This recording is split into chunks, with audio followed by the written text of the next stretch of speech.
I want to talk to you about tracing. I have used tracing a lot in my life to try and get portraits to look exactly like they look in the photograph. So if you've never tried tracing before, then I'm going to go through all the steps that you need, the paper that you need to use, and how you would use it, the types of pencils that you would use as well, and then some of the mistakes that I've made in the past. So hopefully you will learn from them and never do them. As a tattoo artist, I used to use tracing paper a lot. Obviously, I use my iPad a lot more now than I probably should do. I think drawing is probably one of the best things to start off with. You're like kind of putting those designs together.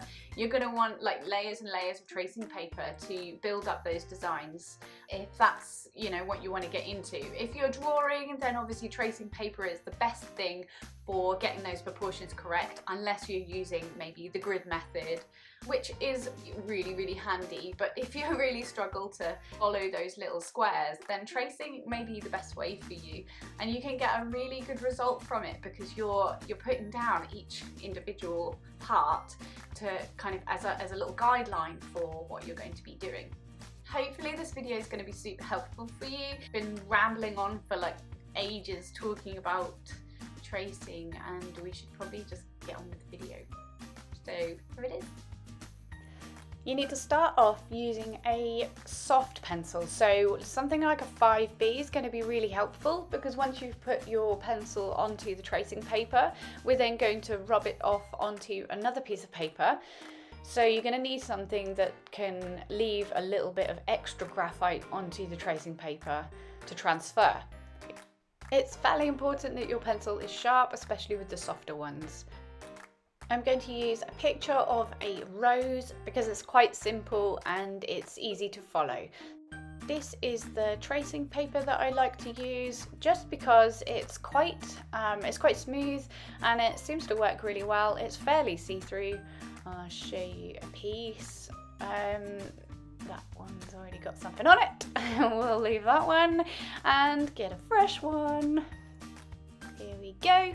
And as you can see, once you've put it over your picture, it's actually fairly see-through. You can see most of the rose on there, and all you really need is the outlines anyway. So if you're going to use this image, you need to remember to flip the image, because when you flip your tracing paper onto your paper, then it's going to be completely flipped the other way. I've done this wrong so many times, but yeah, this is where the mistake is made. So I'm going to show you without the lightbox and with a lightbox to show you the difference. So I'm starting off with my darker pencil and I'm going to just do the outlines. Just the very basic outlines, because you really need to start training your eye to recognize where details are without relying on your stencil too much. If you're relying on your stencil too much, you're never going to learn how to use your eye to create a picture, because it's not practiced enough. It's just, your brain will be lazy. If it can take an easy option, then your brain's going to take the easy option, especially with something like this. You know, if you just stencil all the tiny details, yeah, you're teaching your brain to be super lazy and not bother with all the details. So I'm just going to put a couple of the little details in the middle there, but yeah, I mean, really, you can kind of see that it's a very basic outline, and that's all we need. So now we just need to get our piece of paper, position your tracing paper onto your drawing paper in the position, or you know, where you want it, and then you need to get a harder pencil. This is going to help the graphite to stick to the paper underneath.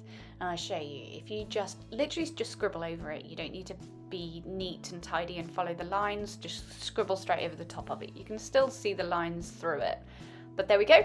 You can kind of see where it's all decided to stick to the paper underneath.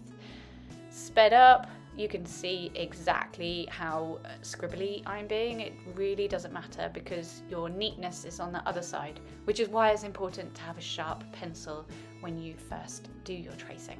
Be really careful when you are scribbling on there, because you might, and here's my biggest tip, you might end up with scribble marks on your paper, which will then prevent you from using a coloured pencil or something over the top, because you've kind of already flattened the paper and it's not got any tooth anymore. So there's a really faint outline. You can use a slightly lighter pencil or just not press so heavy when you're scribbling. Especially when you're doing a face, you don't want to have those outlines really vivid around a nose or something, but it's okay around this flower. So remember, we flipped the image, so now I am drawing from the flipped image. I should have probably printed out the image like the other way around, so that then I'm not trying to work out everything backwards. That's actually really hard to do, so I would advise not to do that, because your brain is not very good at flipping things. What was I saying about learning from my mistakes? I'm just going to do some super basic shading, just so you can kind of get the gist of how we use those outlines on the stencil and how they guide you and show you exactly where each individual thing is on your drawing and your photograph. So you can see where I've managed to complete the drawing using the stencil, even though the picture was the wrong way around. So I'm now going to show you how to do this using a lightbox. This is a whole load easier. It's A3, so you've got a big amount of space on there, and it's got USB-C to USB. Okay. If you press the button, it then lights up and you've got 3 different options. I don't know if you can see this properly. I'll try to put my hand on there. 1, 2, 3, and obviously the third one is the lightest one. I would advise using the lightbox in the dark, it's a lot easier. It's got a little magnetic clamp on it, which is really handy for putting your picture on. I'm using card is probably not the best idea. It's still not good enough. Might be alright at night time, but tracing paper is definitely going to be the best. You can really see all the outlines on this one and all the details. So if you were really starting out, if you wanted to put all those details in there, then the option is there, because you can see it really well on the lightbox. A short and sweet video about tracing paper.